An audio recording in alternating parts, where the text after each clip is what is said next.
Central கவர்மெண்ட்டும் அதில் involvement இருக்குதுங்கிறாங்க. என்ன சென்ட்ரல் கவர்மெண்ட்டுக்கு இன்வால்மெண்ட்னு ஜியோ இஷ்யூ பண்ண சொல்லுங்கள். மாநில அரசு வெள்ளை அறிக்கை கொடுக்கட்டும். சென்ட்ரல் கவர்மெண்ட் எங்கே கரண்ட்டை ஏற்ற சொல்லி எப்போ சொன்னாங்க? அதுக்கப்புறம் நான் பதில் சொல்கிறேன். சும்மா உங்கள் பொய்யை பேசி தெரிஞ்சு எப்போ நான் பதில் சொல்கிறது? உங்களுக்கு வாக்களித்த கோவை மக்களுக்கு என்ன சொல்ல வரீங்க?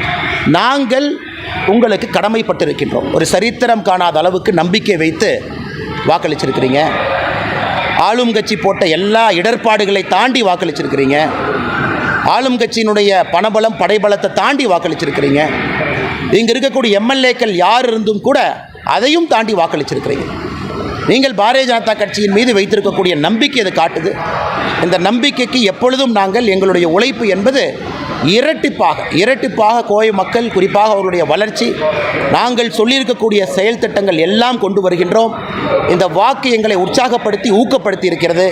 நாங்கள் சரியான பாதையில் தான் செல்லுகின்றோம் என்று தமிழக மக்கள், கோயம்புத்தூர் மக்கள் அந்த செய்தியை சொல்லியிருக்கின்றார்கள். சார், உங்களோட செயல்பாடுகள் தான் பிஜேபி தமிழ்நாட்டில் வந்து ஒரு அவர் யாருன்னே தெரியாது தலைவா. அவங்கவுங்க சொல்லுவாங்க. என்னுடைய செயல்பாடு தான் பாரதிய ஜனதா கட்சி இரட்டை இலக்குன்னு நான் சொல்கிறேன். நீங்கள் இல்லை, நீங்கள் சொல்லிக்கங்க. எங்களுடைய செயல்பாடு தான் பாரதிய ஜனதா கட்சி 2வது இடத்துல 12 இடத்துக்கு வந்திருக்காங்கன்னு சொல்கிறேன். நீங்கள் இல்லைன்னு சொல்லுங்கள். எங்களுடைய செயல்பாடு தான் அதிமுகவினுடைய கோட்டையில் ஜஸ்ட் டெபாசிட் வாங்கியிருக்காங்கன்னு நான் சொல்கிறேன். இல்லைன்னு சொல்லுங்கள். எங்களுடைய செயல்பாடு தான் அதிமுக 3 இடத்துல டெபாசிட்டை இழந்திருக்காங்கன்னு நான் சொல்கிறேன் கோயம்புத்தூருக்குள்ளே. இல்லைன்னு சொல்லுங்கள். எங்களுடைய செயல்பாடு தான் தமிழகத்தில் அதிமுக நிராகரிக்கப்பட்டிருக்குன்னு நான் சொல்கிறேன். இல்லைன்னு நீங்கள் சொல்லுங்கள்.